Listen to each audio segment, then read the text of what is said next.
For many of us, those lung-busting climbs are the most daunting and painful experiences that we have on the bike. All of us want to glide up those ramps like the pros do. The vast majority of us aren't ever going to be that good, of course, but it's vital to use what you do have as efficiently as you can. A dialed-in strength training approach is essential to ensure that you're using all of your energy efficiently.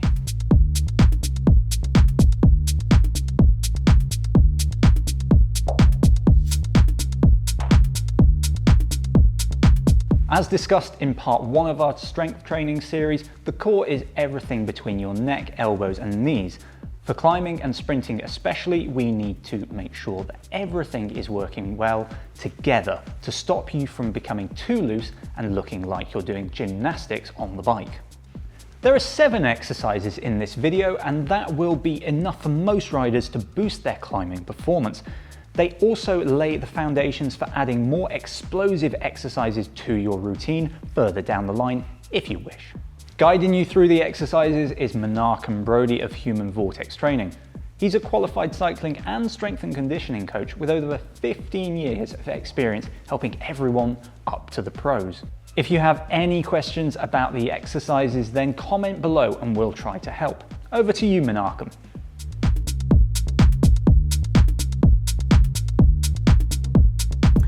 The bird dog is another exercise that often gets butchered and we lose it in translation completely. Now this exercise is actually an exercise in anti-rotation and the ability to lock your ribcage and pelvis together. Now this is a very difficult exercise. If you find this to be too challenging for yourself, you can always do the straight leg kickback, which is actually the first or second level of the bird dog progressions that we use here at Human Vortex Training. Now the way you're going to want to do this is we'll set up just like we did for the straight leg kickback, except now we'll have the knees underneath the hips, the hands underneath, or the wrists more correctly, underneath the shoulders. And from here, we're gonna gently push the floor away. I'm gonna have my back toes dug into the ground just a little bit. I'm gonna brace my midsection. Now, as you go through this exercise, there should be absolutely no movement at all from your spine. We're going to brace the midsection, push the floor away, and we're gonna lift one arm and one hand back, using only the glute and the mid back, and then we're gonna come back down. You'll notice that as I'm doing this, there's absolutely zero movement in through my spine or anywhere else in the body for that matter. It's the hip and the shoulder. That's it. Now, when you go to switch sides, pay attention to how much hip shift you have, because that can be a sign between one side being stronger than the other. So let's take a look at the other side.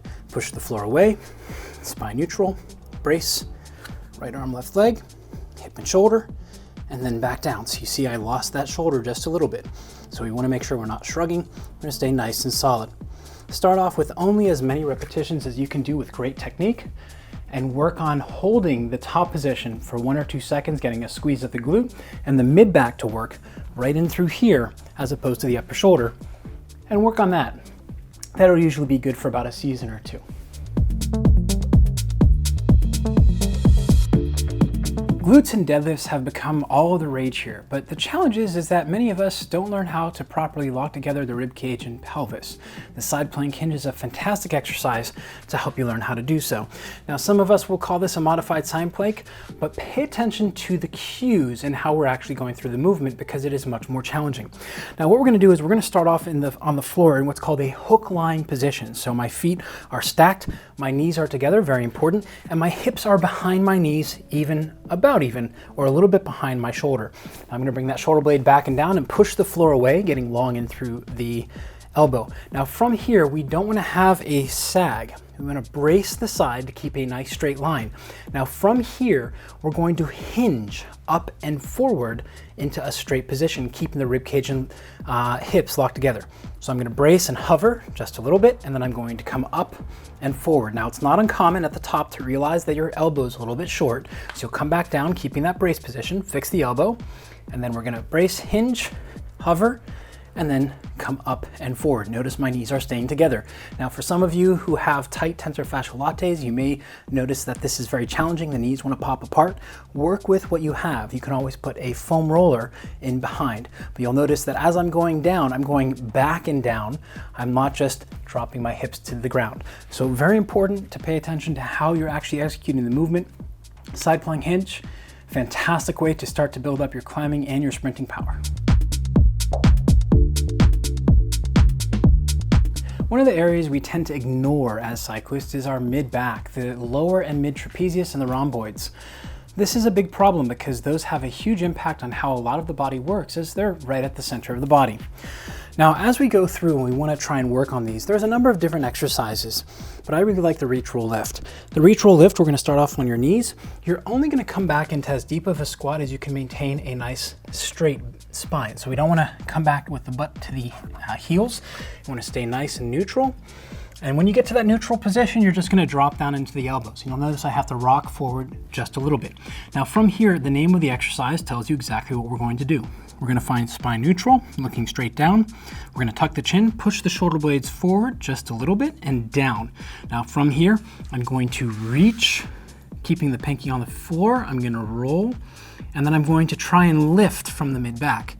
Now, many of you are going to feel a cramp in the middle of the shoulder when you do this. That's normal.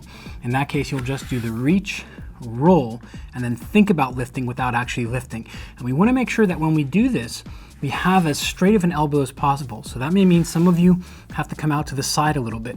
As long as you're between 25 degrees and 40 degrees, you're okay. We just don't want to be past that out towards the side because it's a different exercise. Reach, roll, lift is a rotary stability, as we're teaching you how to work on keeping things locked together. So as you come up overhead, you have to lift, you'll feel the opposite oblique fire. Fantastic exercise, can be a massive boost when it comes to climbing because those muscles are used on the climb and then you got to get out of the saddle and work. When it comes to being able to ride our bike strong, a lot of us need rotary stability. Now, this is the ability of us to keep the rib cage and hips locked together. Now, this is one of the first things that you're going to notice when a rider's wheels are starting to come off when they're climbing. You'll see them, their hips go one way and they are leaning the other way, and there's a separation of the upper torso and the lower torso. Now, this exercise that we're going to look at next is called the Paloff press, named after Joseph Paloff, who is a physical therapist in the United States, and he's really made this a very popular exercise. Now, before we get into this exercise, if you have any type of back pain that comes, especially a sharp pain with sudden changes in movement or climbing, this is not the exercise for you. And if you are suffering that pain, I strongly recommend you find a McGill certified practitioner near you to make sure that you are taken care of. And you in the UK have actually one of the top professionals in the world around in London. So you're in for a treat if you do need help. Now, the Paloff press can be done with a band or a cable. We're going to do the band variation, as I find that this is really easily modified for cyclists and triathletes, and that you just come a little bit closer with the band. Now, you'll notice the band, the door anchor is set up right around belly button height. This is the highest we would want to have it. Somewhere between the top of your hip bone and your belly button is about where we would want to have the band set up. Now, you'll also notice the anchor is set up by the hinges of the door, and the door itself is locked. We want to make sure that nobody can open the door, especially working out at home. Very important, you do not want this snapping back to you. Now, the way we're going to set up is we're going to first take the band with an open hand, and I'm just going to step out just a little bit further. We'll have to move the coffee table just a tad. There we go. I want to have about 15 degrees or a very slight angle away from the body. We don't want to be so far where our hand is all the way out, just a very soft angle. Now from there, I'm going to grab the band with both hands, interlacing the fingers, and I'm going to sink back into a quarter squat and brace my stomach. This is very important for the starting point. Now from here, I'm going to bring the band to heart center. Now in this position, in this squat position, I'm keeping my abs braced full 360 degrees. My chin is tucked, not looking up, and I'm keeping my ribs down. I'm not letting them flare and pushing my butt back. So I'm staying nice and sound. And if you were to come and try and push me right now, I'm very stable. I don't want to have my butt too far back. I don't want to have my knees too far forward. Now from here, all we're going to do is we're going to drive the hands heart center, staying straight ahead, and I'm in a straight line with the door. So right now, the door anchor and the end of the hands, where the band is and the end of the hands rather, is in a straight line. So we don't want to be where the hands are in front. You're just going to hold for about 5 seconds, and then you'll come back. You can reset if you need to by standing, bringing the band out, relax for a second, sit back and down, hands, brace, heart center, and then back out. Now, when you're doing this exercise, you're gonna feel it in through the adductors on the outside leg, inside leg rather, the outside of the thigh, the glutes, as well as the outside of the opposite thigh and both sides of the obliques. Now, this is a very challenging exercise to do, and then you can reset again. Very challenging. The way we'd like to do this is start off on one side for all of the repetitions and then switch to the other side. Now, when you do this, we don't want to go to failure. We want to go to about 80% of what you're capable of. The reason this is important is we're creating what's called shear, and we're putting a force, pulling you this way, and then the hips need to stay and keep from moving the opposite way. Our tendency is to shift across. This is creating a shearing force on your lower back. It's very important, again, if you're starting to feel aches or pains in through the lower back, stop the exercise and then go back to the modified side plank, or if you're having that back pain, again, seek out a McGill certified practitioner near you. Fantastic exercise when you do it right. 80% of your maximum, saying, screw Brody, I'm gonna do it as long as I can, is only going to get you in trouble. So 80% of what you feel is capable with great technique, keeping the tension in great position.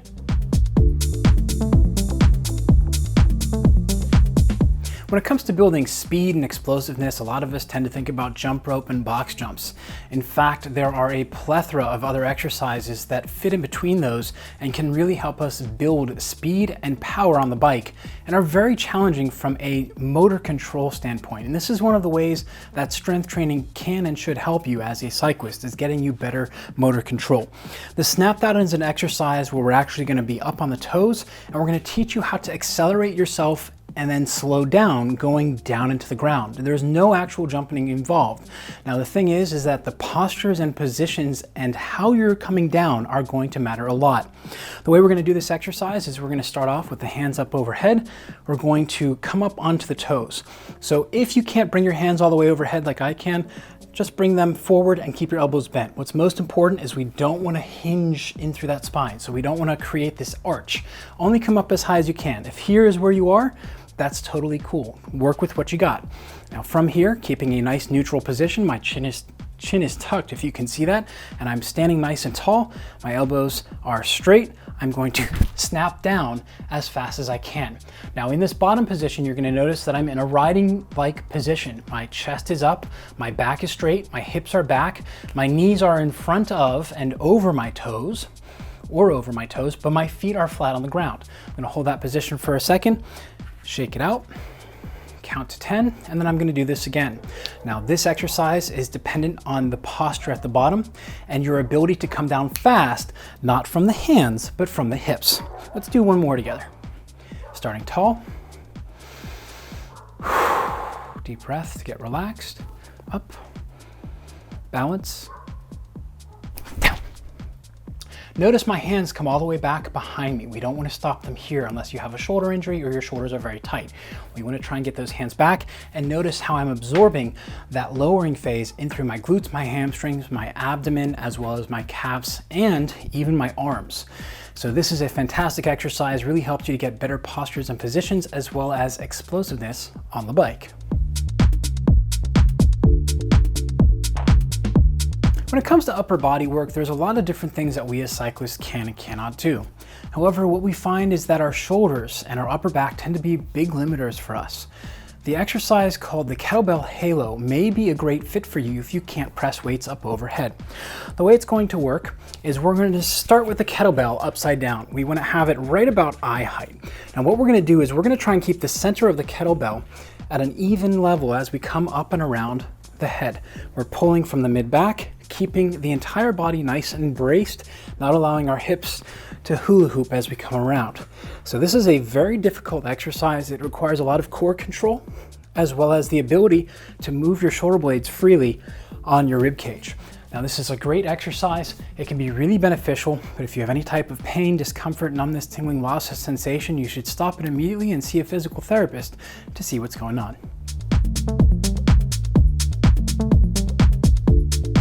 When it comes to learning how to hinge, a lot of us think of deadlift or kettlebell swings.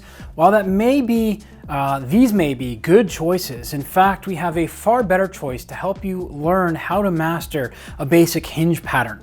Now, the quick and dirty for us, if we don't have a band, would be to take the hands to create essentially a crease between your thumb and your index finger, and then to slide your hands down your thighs in this fashion, keeping your back straight. As simple as that, we can get a nice clean hinge.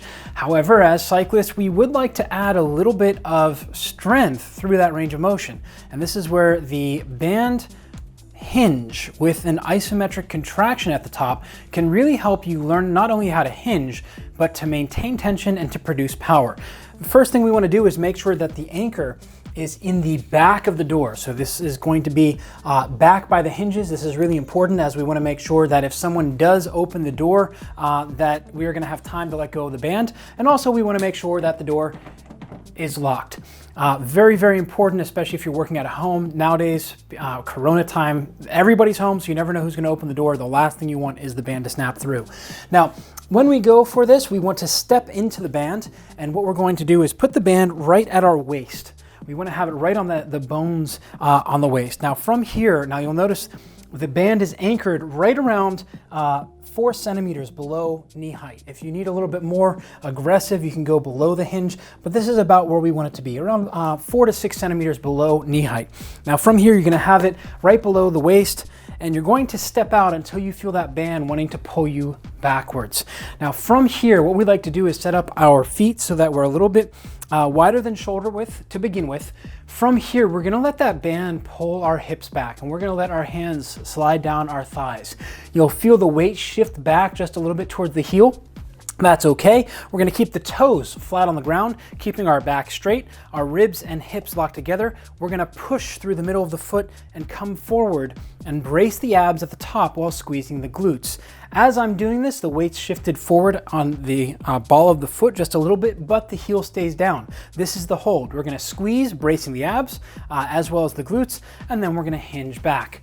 So this is a fantastic way to help you be able to hinge. And another great part about this is, if you'd like to progress this and make it more challenging, you can just take another step out. Now, as you go through this exercise, again, we want spine neutral. We want to make sure you're keeping everything nice and locked.